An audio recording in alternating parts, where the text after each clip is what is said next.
All right, good morning. Today we are going to be looking at the transition from Counter 5 to Counter 5.1 sushi harvesting with the um, Alma sushi harvesting profiles. Since most of the process is the same, I'm going to be sharing links to the sushi harvesting workshop documentation and that recording from last year so that if you need that kind of refresher um, or want to check it out, you've got it.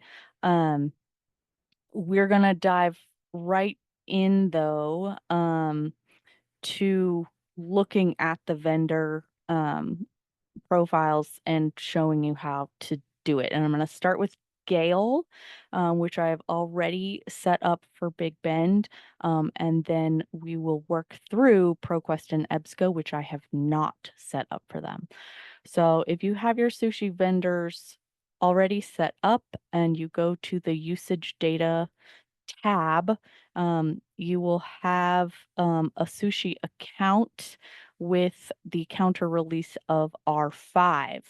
Um, Now, they have conveniently um, given the option under more actions here to say create an R5.1 account. What this does is it duplicates the information in the account fields into a new account for 5.1.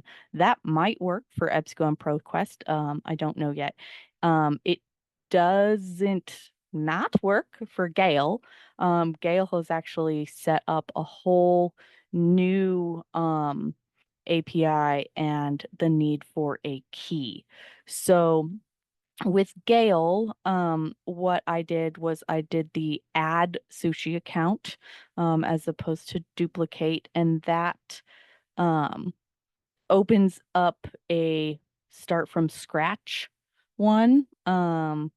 And here you can see if you, because this is a 5.1, if we look at the list of which vendors are now available, we can see there is, or I guess EBSCO's not even on this yet, but there is ProQuest and there is Wiley and there is Gale. So you would select the one that you want to do. We're going to not create the ProQuest just yet. I'm going to show you the Gale one that I already created. So when we look at this, they have changed the format of the customer ID and they have added an API key. So we had to go in to the Gale admin to get that information. And let me just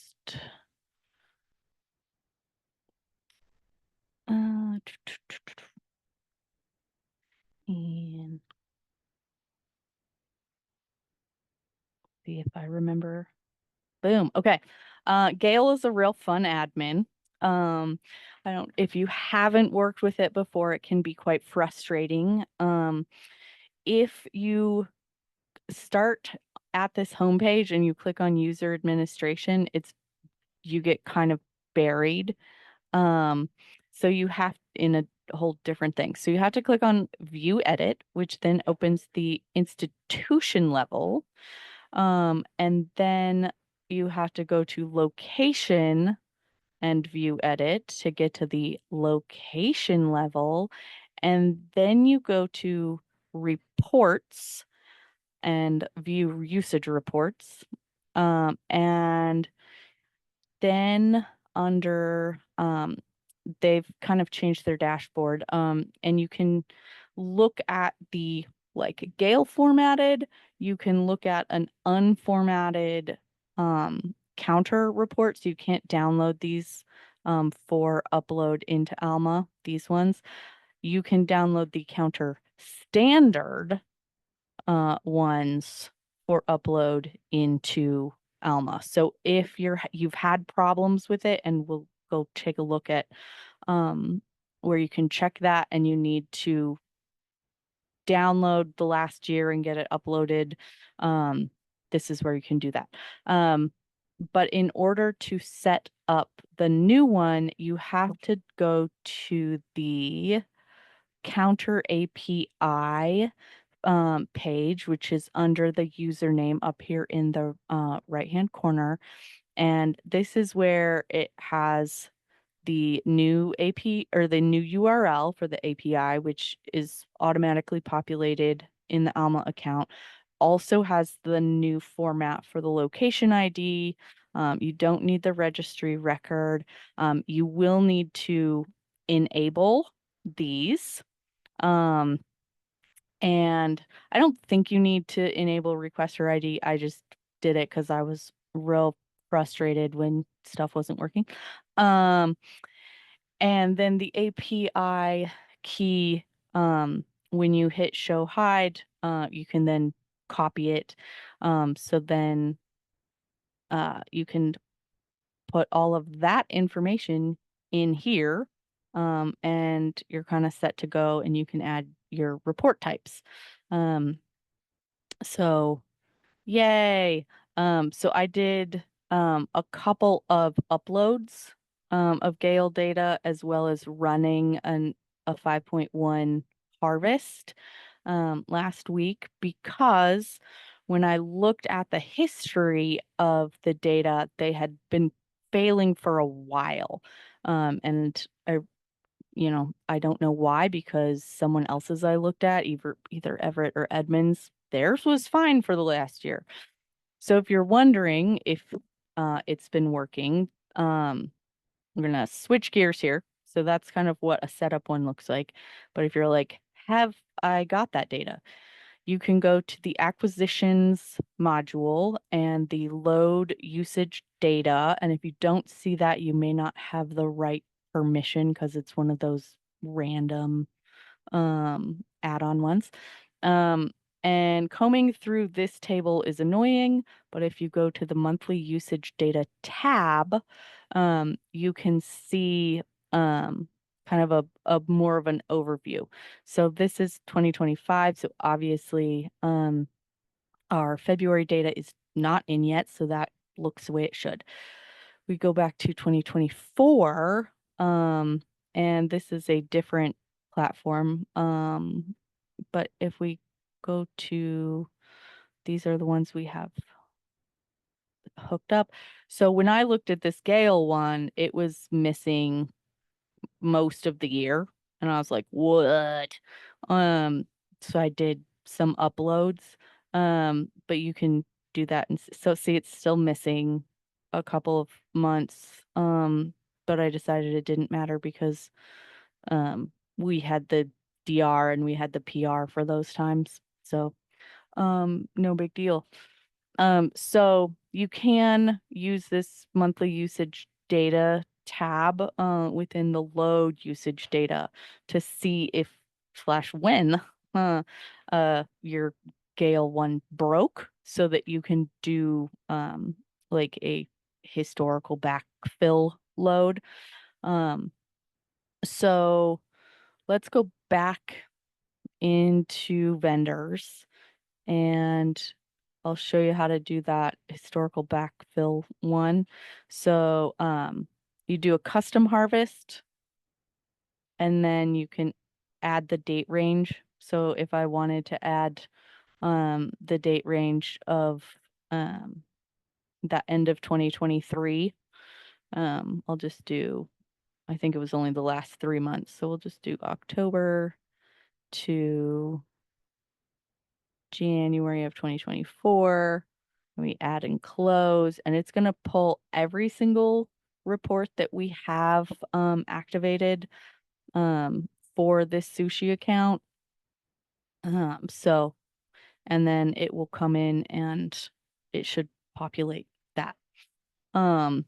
So that's what the new Gale one looks like. Let me go ahead and log out. And now let's go ahead and set up the ProQuest one and see how that goes. Because we love a live demonstration. Okay, so ProQuest, it has eBook Central and the normal one. I didn't see eBook Central on that list, so I believe it's just the main platforms. Um, and I'm just gonna see if we can create a successful R5.1 from the existing R5. If anybody should be doing it correctly, you'd think it would be ProQuest. And then we're going to um, put in ProQuest here. And we've got the R5.1 URL here, and it has already, um, if you like it, if you noticed, it actually changed some of the information in the request details. So I'm crossing my fingers here, and I'm gonna say test connection and get the JSON report. And it says, okay, seems fine, service active, true, great. Okay, so I'm gonna save. And it is not active, so I'm going to activate it. Once you activate a 5.1, I believe I read in the documentation, although I'm not sure I trust it yet, so I'm not going to worry about it too much.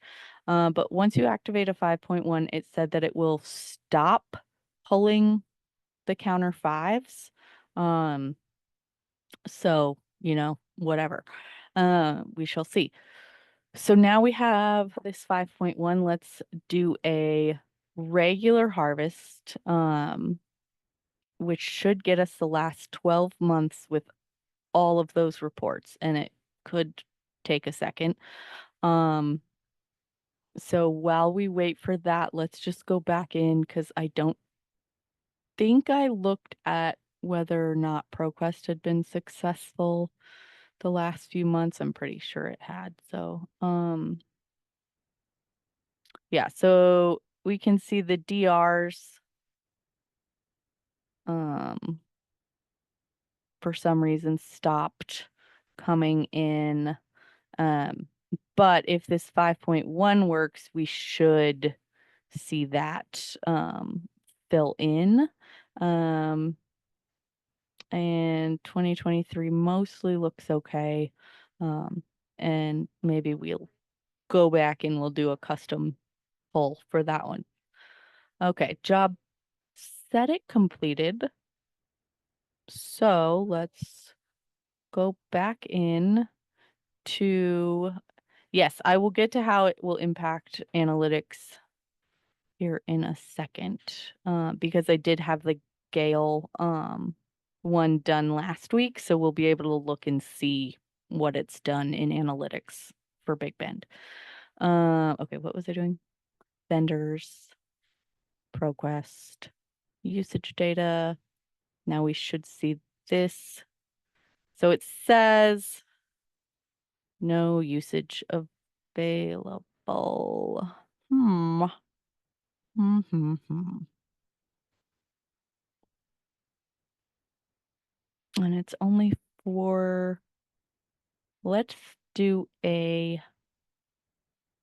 custom harvest, not of just last month, because it may be that their R5 isn't ready for last month yet.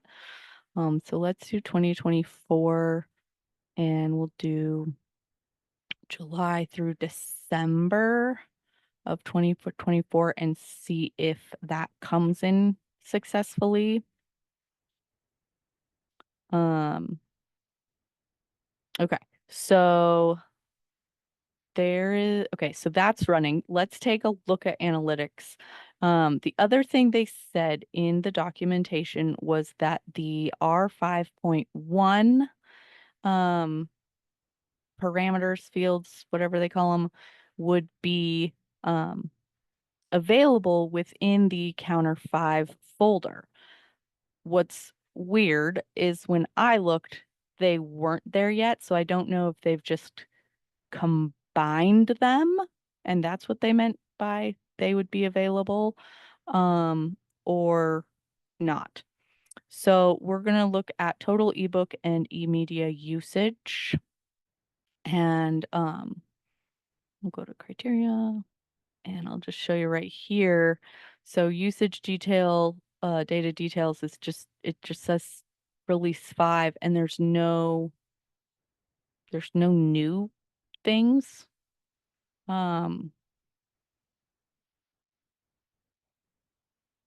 So yeah. So I was like, I don't know what's going on with it. But if we go to our results here, it's not filtered, but let's see, did we get, yeah. So we got our Gale usage in, and all of this was empty, these B3s and M1s, and the were all empty when I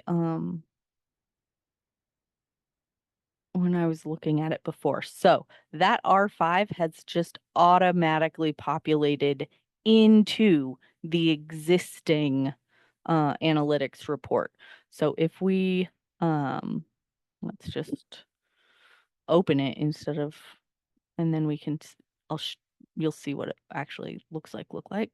So we're looking at that one, and you can see we now have all of Gale for that time period because the R1 came in. So that's great. We can see here that the ProQuest report, just like we saw in the monthly usage data, is missing, but hopefully when that the backload comes in, we can get it fixed.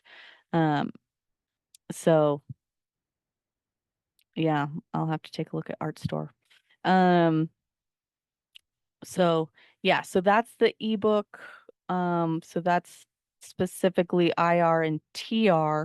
Let's take a look at the other usage one, the serials usage one, because that comes in from the um JRs, if I'm not mistaken, the journal reports. Yeah, TR J1s, that's right, title reports. So yeah, cool. So we can see that ProQuest was missing from that time period. As we saw, Gale was missing for there, but then I pulled, um, why is,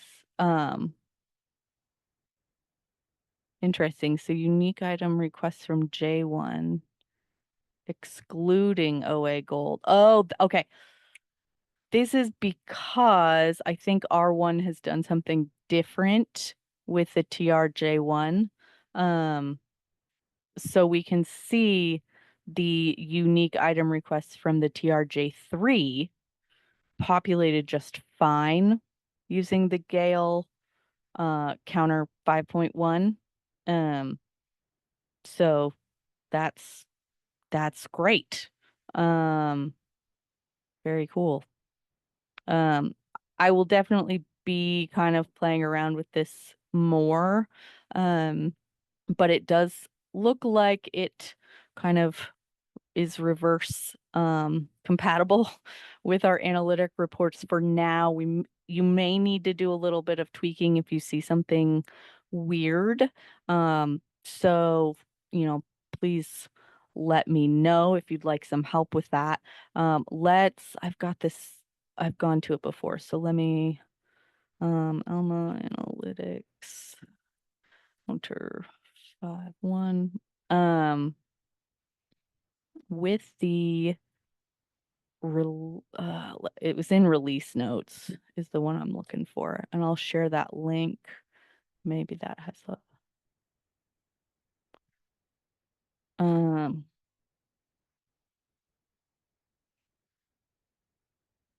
okay, so February, so it was like literally last week that this went live. And Okay, so it's manual and sushi, which we've already kind of confirmed. Usage will be added to the current R5 folder because it is comparable. So that does mean apparently that it's not going to be a separate measure in there, since we can see that there was no new measure, but the data populated. And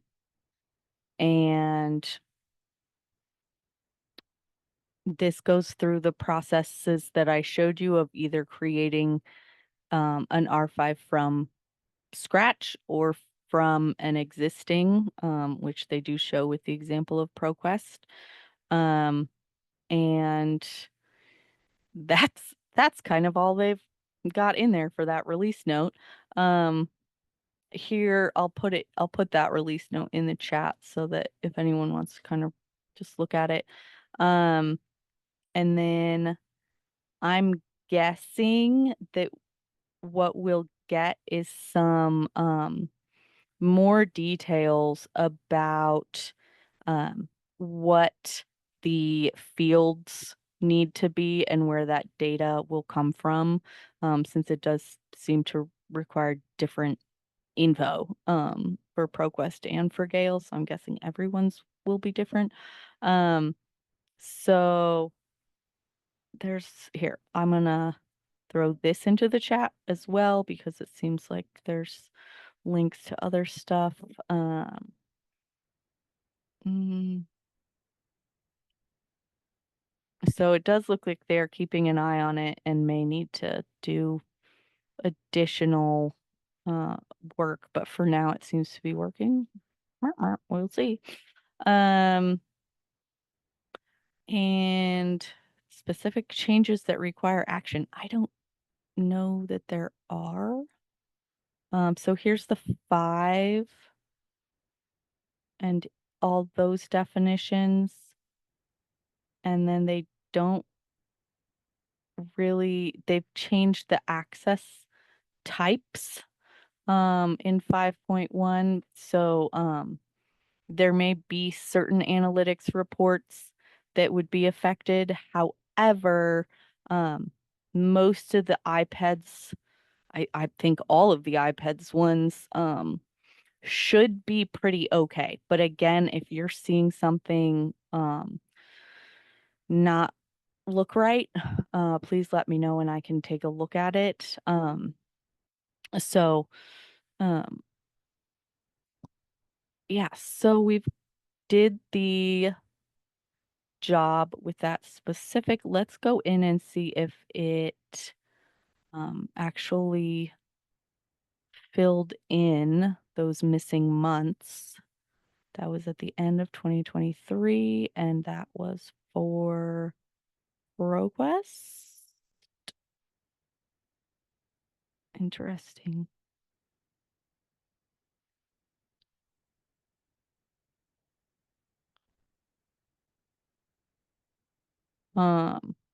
Yeah, so we can see this book usage by access type because access type has changed in counter R1.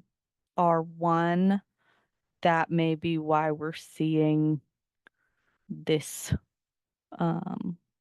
alert that the usage is not right. But I'm gonna dig in.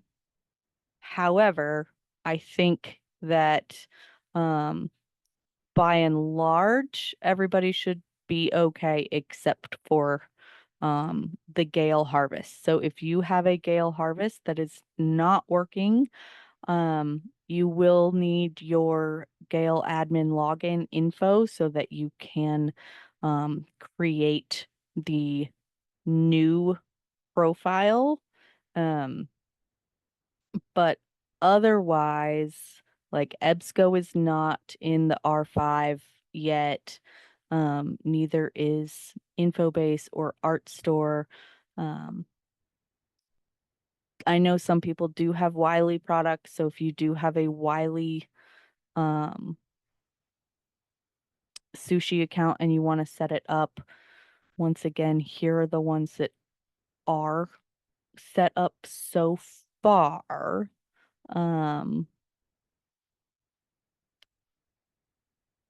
ASM might. Maybe people have that. I don't think so though. DocuSeek, maybe. But again, I think Gale's going to be the big one. And right now, I think you can hold off on ProQuest unless your version 5 is broken. And I don't think I've set up a Wiley one. So I can always help, but I can't demo it right now. Any questions or concerns? I know I kind of flew through this, and uh, I do apologize, but we did record, and I'm happy to work on it one-on-one with folks if need be. And I know that I've gotten a couple of, hey, we're doing iPads and analytics doesn't look quite right. So I'm more than happy to help tweak iPads reports, however you would like to have those tweaked. So just let me know. I don't think I'll probably, um, well, not for this year, but for next year, we'll definitely have to take a longer look at 5.1 and make sure that we have the right reports pulling in, um, and that access type isn't messing with anything. There may be other reports that your librarians use that utilize the access type, which is what changed between 5 and 5.1. Um, so, you know, ask them, I guess, if something doesn't look right. Let them know that, you may need to tweak it.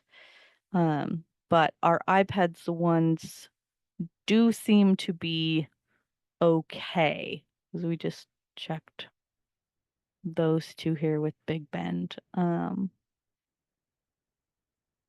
So any questions? And I'm happy to completely change topics if there's something else. It's only 10:30. Um, so yeah.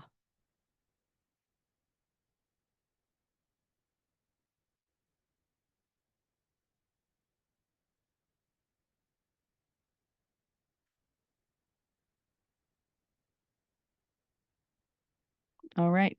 No chats, no hands. I'm hoping that this is kind of the last weird analytics change that we have to deal with right before iPads and ACRL are due.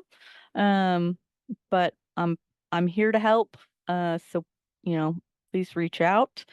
Um, in the next few weeks, I'm going to be working with Bobby and Lori at Pierce. Pierce was accepted as an NDE early adopter. So they've got a view running of the new Primo new discovery experience going, and we'll be taking a look at that.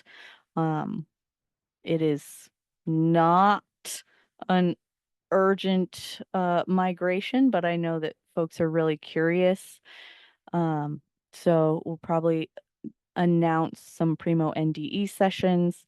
I'll also be announcing some accessibility in LibGuides sessions because I know those have been of great interest. So we'll kind of run toward spring break in the end of the quarter with some hopefully helpful uh, open calls and yeah, that is what I had for today. Um, let me know if you missed the links to the sushi workshop and all of that. And I can send it to you, or I could just send a little summary of today out on the Alma listserv, along with the recording. So let me know. Here to help, and have a great shortened week.